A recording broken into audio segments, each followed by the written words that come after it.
എന്തായി പോയിട്ട്? എന്നതേ പോലെ ദൂരെ നിന്ന് കണ്ടു വന്നു. സ്ഥിരം വായി നോക്കി ഇന്നും ഉണ്ടല്ലേ?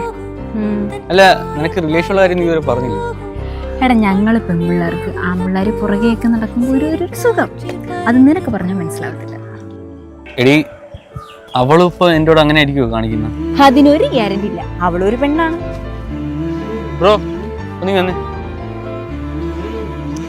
എന്റെ ബ്രോ, ഇവക്ക് 2-3 വർഷമായിട്ട് റിലേഷനൊക്കെ ഉള്ളേ. ചുമ്മാ സമയം കളയണ്ട. ഒരുപാട് അവസരങ്ങൾ വന്നതാ ബ്രോ. ഇവിടെ നിന്നെങ്കിലും മറുപടി കിട്ടി ഈ നാട്ടിൽ നിന്ന് പോകാമെന്ന് വിചാരിച്ചതാ. ഇനിയിപ്പോൾ എന്തായാലും അത് വേണ്ടല്ലോ.